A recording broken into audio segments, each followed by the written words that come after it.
Halo, apa kabar kalian semuanya? Kembali lagi bersama denganku di channel Dasa Bumi. Hari ini aku mau membawakan cerita dari salah satu akun di Twitter yang namanya @lakonstory. Dia menceritakan tentang pengalamannya dia makan di rumah makan gaib. Oke, tanpa basa-basi langsung aja kita masuk ke ceritanya. Semua nama, tempat, dan waktu dalam cerita ini disamarkan. Mohon maaf bila ada kesamaan. Cerita ini terjadi ketika aku dan keluargaku melakukan perjalanan dari Jawa Barat menuju kampung halamanku yang ada di Jawa Timur. Jadi di sini aku sebagai perempuan ya. Dan tidak hanya aku, waktu itu semua anggota keluargaku benar-benar masuk dan makan di sebuah rumah makan yang ternyata rumah makan tersebut adalah rumah makan gaib. Awalnya sepertinya anak pertamaku telah menyadari jika rumah makan tersebut adalah rumah makan gaib. Namun karena aku saja yang kurang peka dengan semua isyarat yang telah diberikannya, akhirnya semuanya pun terjadi begitu saja. Masih teringat jelas di kepalaku. Waktu itu adalah hari libur panjang anakku setelah dia selesai melakukan ujian nasional di sekolahnya. Aku yang memang sudah lama tidak berjumpa dengan ibuku, waktu itu hendak mengajak suamiku untuk mengunjungi orang tuaku yang ada di Jawa Timur.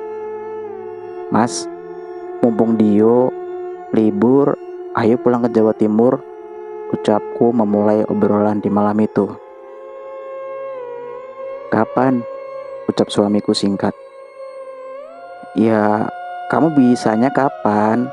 Aku kangen banget sama ibu. Katanya Mbak Yuli juga melahirkan loh.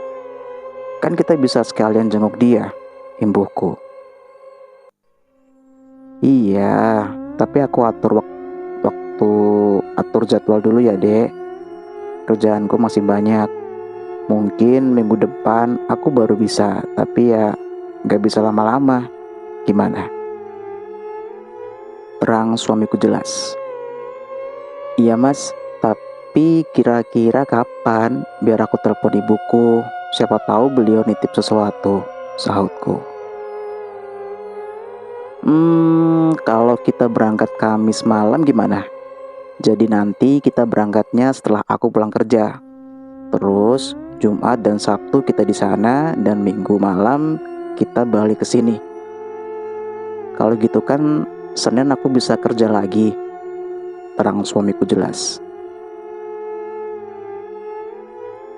Iya wes mas, terserah kamu, jawabku. Bukannya apa-apa, kalau berangkatnya Kamis malam, aku tidak terlalu banyak cuti dek. Cutiku jadi cuma hari Jumat dan Sabtunya saja. Kan Minggu aku memang libur. Ibu suamiku sambil melihat kalender yang memang terpasang di dinding rumahku. Ya sudah, Kamis depan ya berarti. Terima kasih ya mas, saatku sambil memeluk suamiku dari belakang.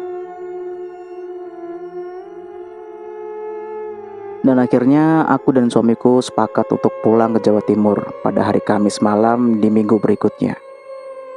Singkat cerita, setelah beberapa hari berlalu, ya motor.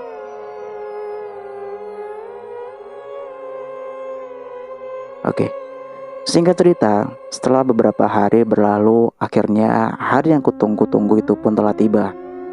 Benar sekali, hari itu adalah hari Kamis di mana aku hendak mengunjungi orang tuaku.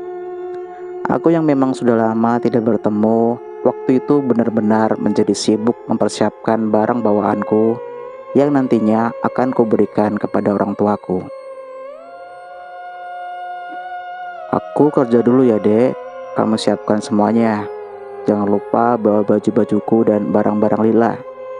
Kasihan dia masih bayi, jangan sampai ada yang ketinggalan. Nanti sore pas aku pulang kerja, semuanya harus sudah siap agar kita bisa langsung berangkat. ucap suamiku pagi itu sambil masuk ke dalam mobil dan pergi ke tempat kerjanya. Iya mas, jawabku dengan mulai mempersiapkan barang-barangku satu persatu. Waktu itu, tentu saja aku menyiapkan semua barang bawaanku dan barang anakku yang saat itu masih balita. Dan tidak hanya itu, oleh-oleh buat orang tuaku yang memang sudah kusiapkan sebelumnya pun saat itu tidak lupa juga aku tata rapi agar ketika suamiku pulang nanti, aku bisa langsung segera pergi. Hingga akhirnya sore hari pun tiba.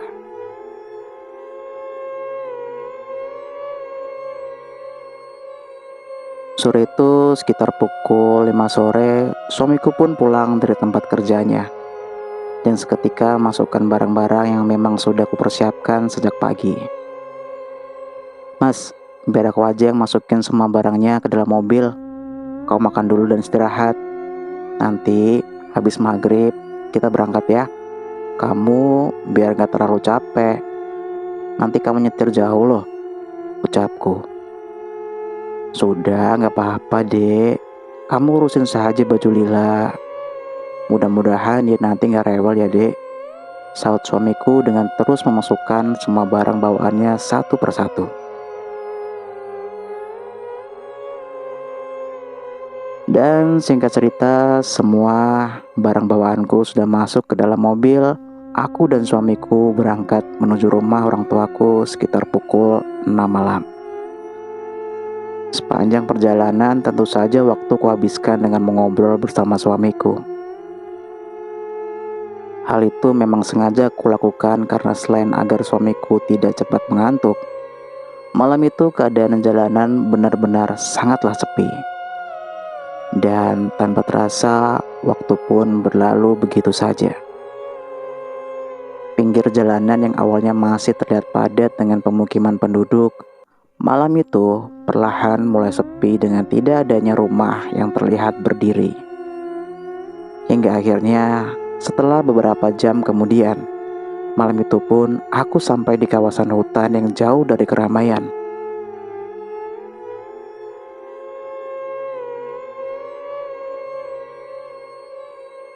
Malam itu, waktu di ponselku sudah menunjukkan pukul 1 kurang dini hari. Keadaan jalanan yang sepi ditambah dengan tidak ada satupun lampu yang terlihat menerangi, membuat saat-saat itu rasanya tidak akan pernah bisa kulupakan hingga saat ini. Mas, hati-hati ya, ucapku sambil melihat ke arah kanan dan kiri yang di situ kulihat hanyalah pepohonan rimbun yang berjejer dengan rapi.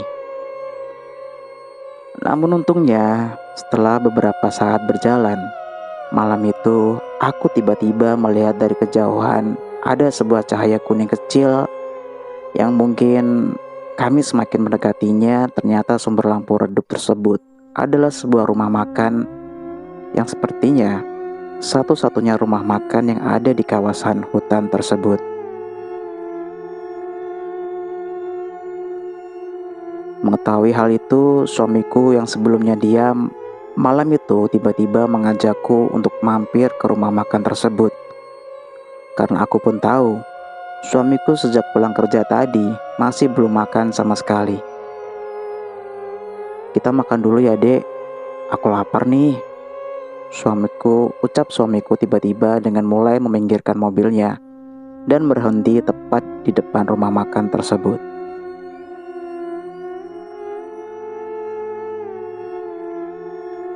Dan setelah mobil berhenti di depan rumah makan tersebut, akhirnya aku dan keluargaku pun turun dari kendaraan dan mulai melangkahkan kaki masuk ke dalam rumah makan yang waktu itu memang ada beberapa pembeli yang terlihat duduk di kursi-kursi yang telah disediakan. Namun anehnya, waktu itu aku memang sempat sedikit bertanya-tanya karena meskipun banyak pembeli, tetapi aku sama sekali tidak melihat adanya kendaraan yang terparkir di depan rumah makan tersebut selain kendaraan milikku. Padahal nyatanya, perlu kalian tahu, rumah makan tersebut berada di tengah-tengah hutan yang letaknya lumayan jauh dari pemukiman. Semua pembeli di sini naik apa ya? Kok nggak ada motor atau mobil sih? Yang ada cuma mobilku. Masa mereka kesini jalan kaki? Kan di sini nggak ada rumah. Pikirku dalam hati sambil berjalan masuk ke dalam rumah makan tersebut.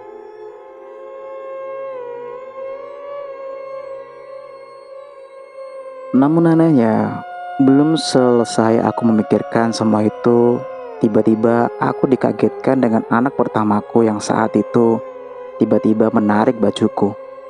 Ma, ma, teriak Dio. Ada apa nak? Sautku sambil menoleh ke arah anakku yang saat itu berdiri tepat di sampingku. Aku gak mau makan, ucap Dio. Mendengar hal itu, tentu saja aku pun seketika terkejut dan sedikit emosi. Karena waktu itu, aku pun tahu jika Dio juga masih belum makan sejak dari tadi. Loh, kok gak mau makan? Sudah, kamu harus makan. Soalnya nanti gak ada rumah makan lagi. Rumah nenek masih jauh. Jangan bandel, ucapku sambil sesekali menoleh ke arah suamiku yang saat itu masih terlihat sibuk memilih menu makanan yang memang sudah disiapkan.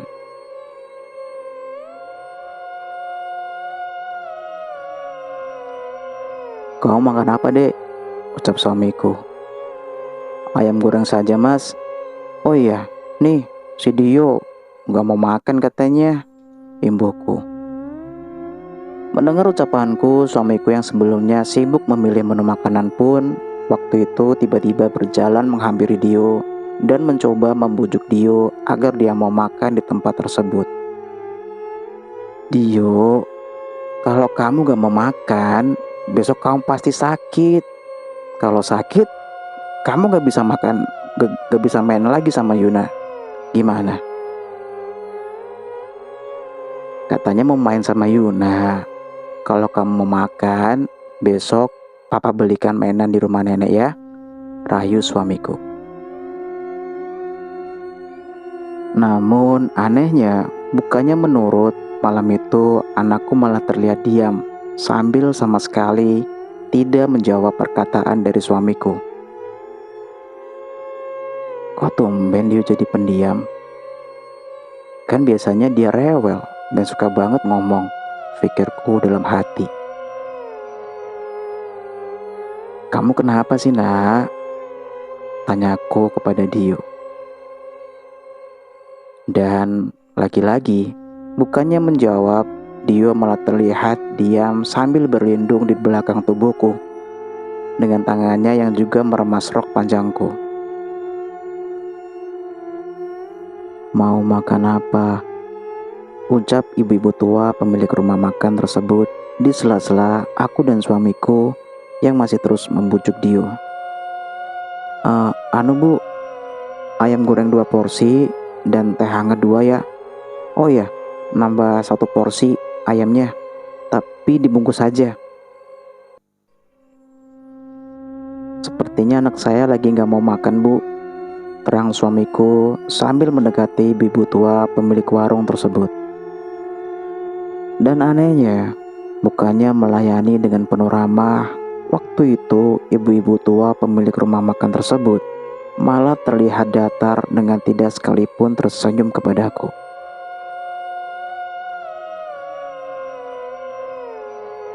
Jadi pemilik rumah makan tersebut seorang ibu-ibu tua, kalau ditaksir beliau berusia 60 tahunan.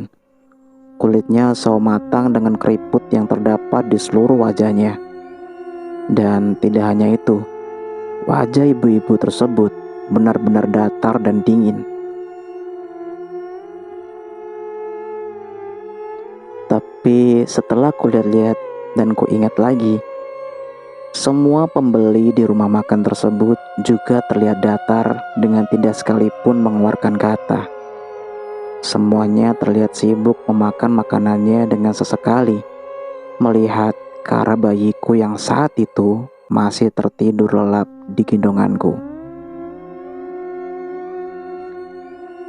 Dan singkat cerita, setelah pesanan semua yang kami ucapkan, akhirnya aku dan suamiku pun duduk di salah satu kursi yang memang telah disediakan.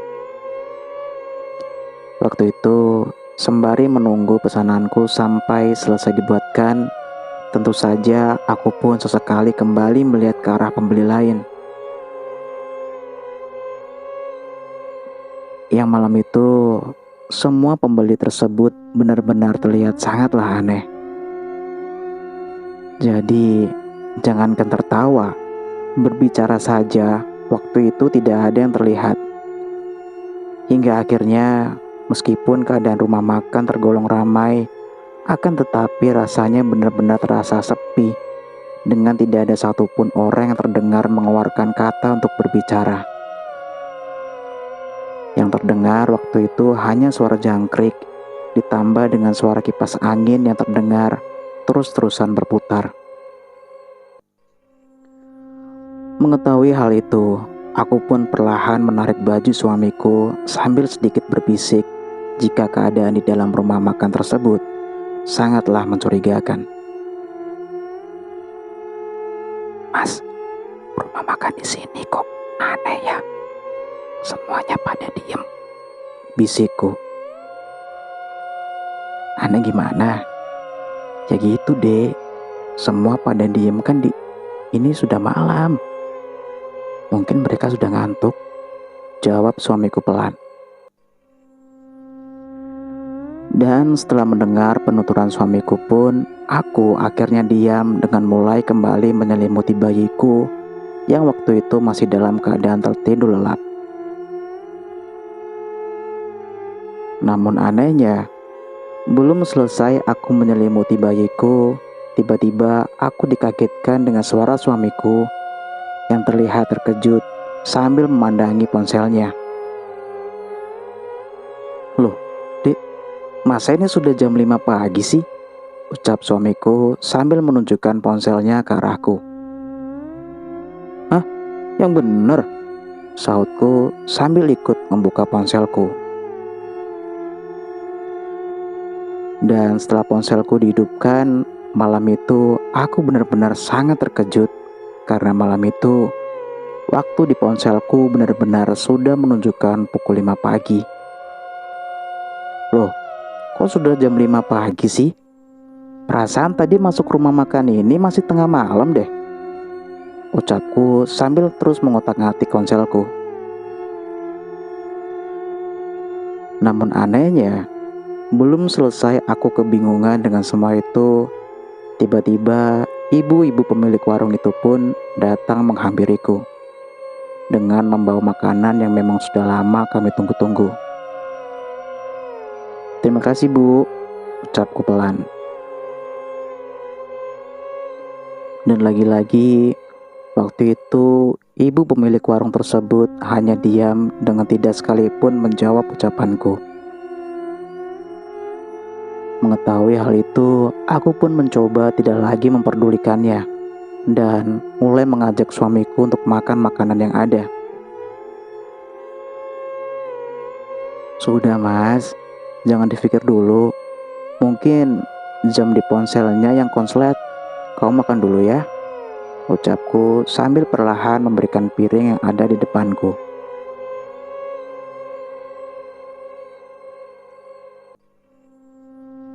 "Iyalah, makan dulu ah," jawab suamiku singkat.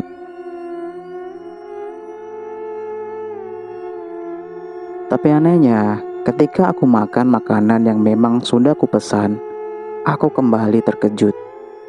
Karena ternyata masakan yang ada di rumah makan tersebut rasanya sangat-sangat luar biasa enak. Merasakan hal itu, aku pun terus saja melahap makananku dengan sesekali terheran dengan semua keadaan yang ada. Masakannya enak banget nih.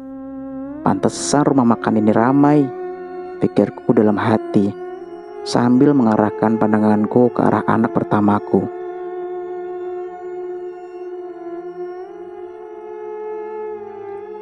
Dio, makan ya. Enak loh. Kamu kenapa jadi diem aja? Tanya aku. Sudah dek, Dio sudah kupesankan dibungkus. Nanti di mobil disuapin aja. Kayaknya dia capek perjalanan tadi, sahut suamiku. Namun anehnya, belum selesai aku menghabiskan makananku, tiba-tiba bayi kecilku terbangun dari tidurnya dan seketika menangis begitu saja.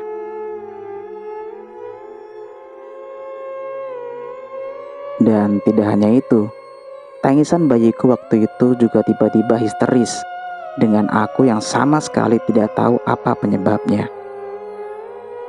Mengetahui hal itu, tentu saja aku pun seketika menenangkannya sebisanya sambil berdiri dan mulai menggoyang-goyangkan tubuhnya. Hingga akhirnya, setelah mengetahui semua itu, suamiku pun terlihat mempercepat makan makanannya dan mulai mengambil bayiku yang digendongnya. Sudah sini, biar aku yang tenangin. Kamu selesain makanannya. Biar aku bawa Dilia keluar dulu. Biar ku tenangkan di mobil saja ya. Di sini takutnya ganggu orang lain, ucap suamiku dengan seketika berdiri dan keluar dari rumah makan tersebut sambil menggendong bayiku.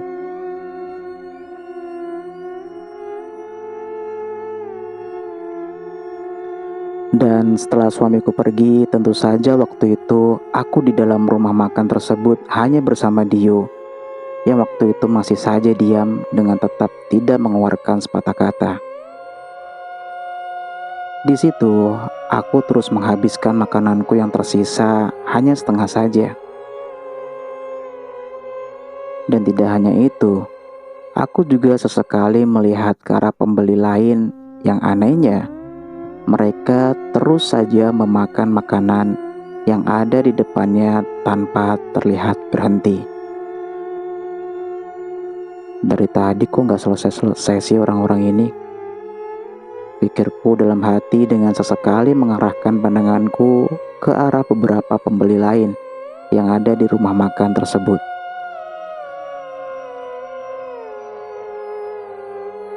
Lampu di rumah makan tersebut masih menggunakan lampu kuning dengan cahaya lampu yang memang menyala tidak terlalu terang. Di dalam rumah makan terdapat sekitar 8 meja panjang yang setiap meja terdapat 2 buah-buahan lengkap dengan beberapa makanan ringan dan gorengan. Dan tidak hanya itu, keadaan rumah makan tersebut bisa dikatakan sangat bersih meskipun letaknya di tengah-tengah hutan perbatasan antar kota. Hingga akhirnya setelah aku memandangi bagian dalam rumah makan sambil mengunyah makananku, tiba-tiba pandanganku teralihkan dengan adanya kalender yang saat itu masih menunjukkan tahun 2000 yang tandanya kalender tersebut tertinggal 10 tahun yang lalu.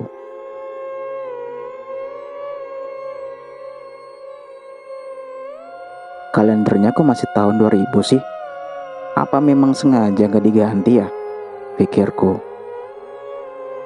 Dan anehnya, belum selesai aku memikirkan semua itu, aku pun tiba-tiba kembali dikagetkan dengan tarikan anak pertamaku yang saat itu terlihat kembali menarik bajuku. Ma, ayo pergi ma. Ma, ayo, rintih anakku. Mama belum selesai makan kok ngajak pergi, sahutku. Dan tanpa menjawab perkataanku, tiba-tiba anakku terlihat berdiri dan pergi keluar sambil sedikit berlari seperti anak yang sedang ketakutan.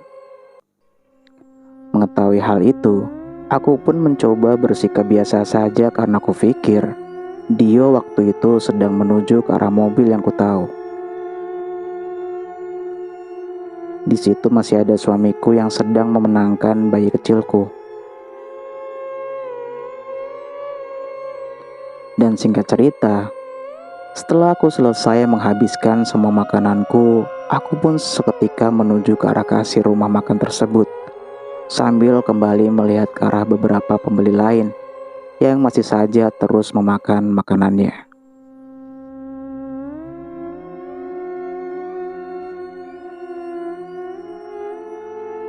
Sesampainya di kasir, tentu saja aku pun menanyakan harga dari semua makanan yang sudah aku pesan sebelumnya. Berapa semuanya, Bu? Lalapan ayamnya 3 ya, Bu. 2 dimakan di sini dan 1 dibungkus. Minumannya 2 dan kerupuknya saya tadi ambil 5 biji, ucapku jelas. 15.000, ucap ibu-ibu tersebut singkat sambil menyerahkan bungkusan ayam goreng yang memang sudah kupesan sebelumnya tersebut. Hah? 15.000? Apa nggak salah, Bu? Kok murah banget? Sahutku heran. Namun anehnya, bukannya menjawab, ibu-ibu tua tersebut terlihat hanya diam dengan terus menatap wajahku. Dan karena kurasa ibu-ibu tua tersebut terlihat sangat serius, akhirnya tanpa banyak tanya lagi, aku pun langsung membayarnya dan langsung berjalan pergi meninggalkan rumah makan tersebut. Aduh, kok aneh banget sih rumah makan ini, pikirku dalam hati sambil terus melangkah keluar. Dan sesampainya aku di luar rumah makan tersebut, aku pun seketika menghampiri suamiku yang saat itu masih berusaha menenangkan bayiku yang masih saja menangis terseduh-seduh. Lila, kok tumben ya, Dek? Dia nangis terus, gak diem sama sekali, ucap suamiku. Iya ya, Mas, kenapa ya? Sautku dengan tanganku yang mengambil bayiku dari gendongan suamiku. Namun anehnya, belum selesai aku kebingungan dengan keadaan bayiku, dia yang sebelumnya hanya diam, waktu itu tiba-tiba menangis terseduh-seduh sembari mengajak aku dan suamiku untuk segera pergi dari tempat tersebut. Mama, papa, ayo pergi. Ayo pergi, Pak, ucap dia mengagetkanku. Kenapa kamu kok menangis? Kamu sudah besar loh, sudah kelas 6 SD, kok masih nangis? Sahut suamiku. Ayo pergi, Pak, cepetan, aku takut, rintih dia.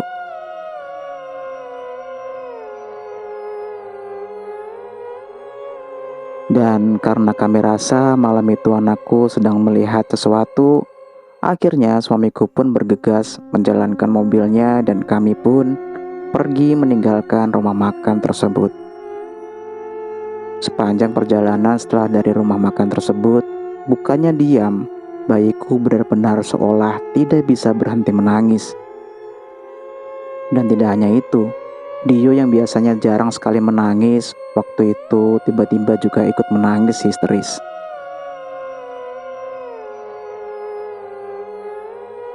Mengetahui hal itu, tentu saja aku dan suamiku pun kebingungan dan mulai cemas dengan keadaan yang sudah semakin mengkhawatirkan. Bagaimana kalau kita cari rumah sakit saja sebentar? Kita periksakan anak-anak kita, Mas. Aku takut mereka kenapa-kenapa, ucapku. Iya wes, sepertinya sebentar lagi pagi. Nanti kalau sudah pagi kita cari rumah sakit ya. Ini jam berapa ya, Dek? Sahut suamiku. Namun anehnya, ketika aku membuka ponselku untuk melihat waktu, malam itu aku kembali terkejut, bukan main. Karena saat itu, jam di ponselku masih menunjukkan pukul 01.30 2 dini hari. Padahal nyatanya aku masih ingat dengan sangat jelas ketika aku masih di rumah makan tadi. Jam ponsel sudah menunjukkan pukul 5 pagi. Loh, kok masih jam setengah 2 sih, Mas? Perasaan tadi pas di rumah makan aku lihat sudah jam 5 pagi deh, ucapku bingung. Mendengar hal itu, suamiku pun seketika menghentikan laju mobilnya dan mulai membuka ponselnya untuk memastikan bahwa apa yang aku katakan tersebut memang benar adanya.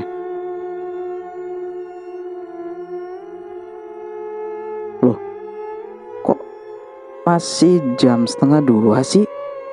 Ucap suamiku dengan dia langsung turun dari mobilnya untuk melihat keadaan di sekitar jalanan. Waduh, iya deh, ada yang gak beres ini. Imbu suamiku sambil mondar-mandir di pinggir jalan raya. Mengetahui semua itu, akhirnya suamiku pun memutuskan untuk segera melanjutkan perjalanan dengan pikiran yang tentu saja sudah semakin tidak karuan. Rasa takut, bingung, dan heran waktu itu benar-benar campur aduk menjadi satu.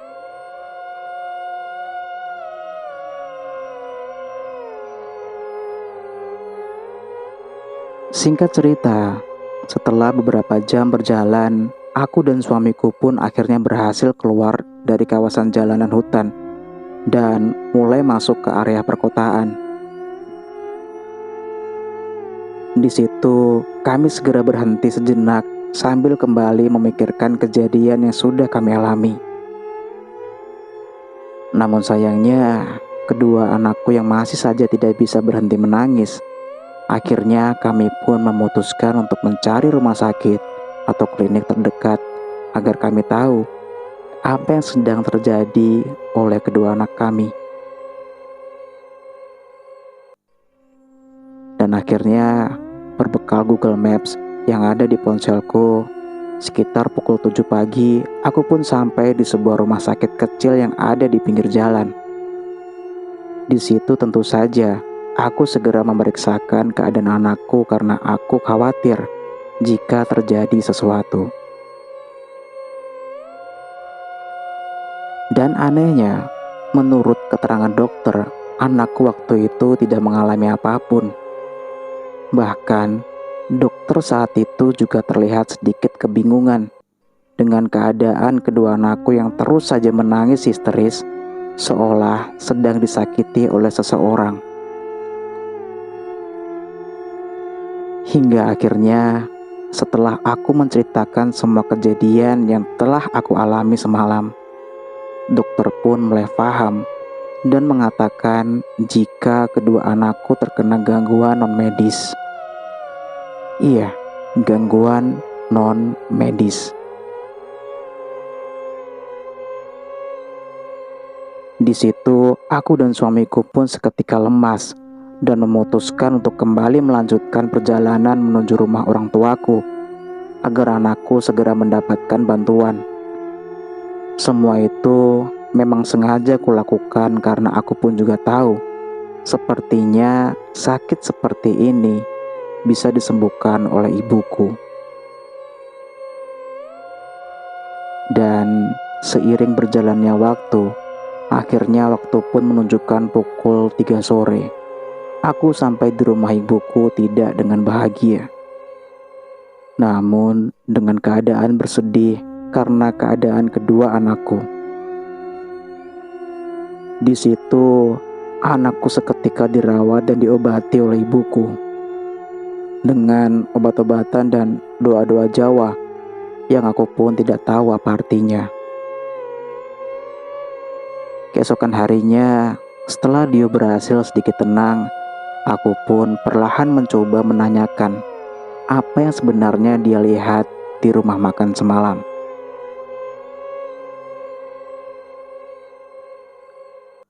Menurut Dio, di rumah makan tersebut, dia melihat banyak sekali perempuan telanjang bulat dengan rambut yang hanya sebagian. Dan tidak hanya itu, semua perempuan yang dia lihat, semuanya sedang makan anggota tubuh manusia. Ada yang sedang makan jari manusia, telinga manusia, hidung manusia, hingga kaki manusia. Mendengar hal itu, aku pun seketika terkejut. Bukan main karena aku sama sekali tidak melihat apa yang dia lihat. Yang kulihat, waktu itu hanya ada beberapa orang makan namun tidak kunjung selesai. Dan akhir cerita, setelah mendengarkan semua penuturan Dio, kami pun ketika kembali pulang ke Jawa Barat, tidak berani lagi melalui jalanan tersebut. Kami sengaja memilih jalan tol agar semua keluargaku aman dari gangguan yang tidak kuinginkan. Dan selanjutnya, setelah aku menceritakan semua pengalaman itu kepada saudara dan rekanku yang kebetulan tinggal tidak jauh dari kawasan hutanku tempat aku bertemu di rumah makan tersebut, mereka semua menjelaskan jika di sepanjang kawasan tersebut,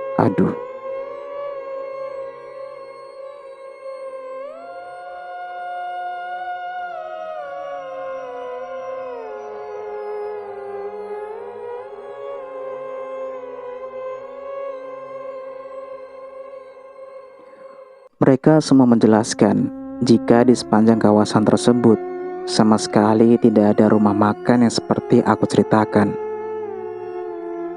Hal itu dikuatkan dengan beberapa tahun berikutnya. Ketika aku kembali mudik, aku sengaja mencoba kembali melewati kawasan hutan itu untuk memastikan keberadaan rumah makan tersebut. Dan ternyata aku sama sekali tidak menjumpai rumah makan yang dulu pernah aku hampiri tersebut. Kenyataan tersebut tentu saja seketika membuat aku terheran-heran dengan apa yang sudah aku temukan. Bahkan aku pun juga masih ingat nasi bungkusan yang dulu sempat dibungkus. Waktu itu isinya pun juga nasi dan lalapan ayam, sesuai dengan apa yang sudah aku pesan. Semuanya benar-benar nampak normal dengan tidak ada sedikit pun tanda-tanda jika rumah makan tersebut nyatanya adalah rumah makan setan. Dan akhirnya, kini pengalaman tersebut menjadi sebuah cerita tersendiri di dalam hidupku. Kini meski Dio dan Lila sekarang sudah tumbuh dewasa, aku masih saja sering menceritakan tentang pengalaman ini kepada mereka, bahwasanya kita sekeluarga pernah makan di rumah makan tak kasat mata. Cerita pun selesai. Ih, sumpah serem. Merinding. Beneran merinding tau. Ini bukan merinding karena kebelet boker ya, beneran. Merinding banget, serius. Jadi dalam cerita ini narasumber nggak memberikan informasi pasti tentang di mana letak persis dari rumah makan gaib tersebut.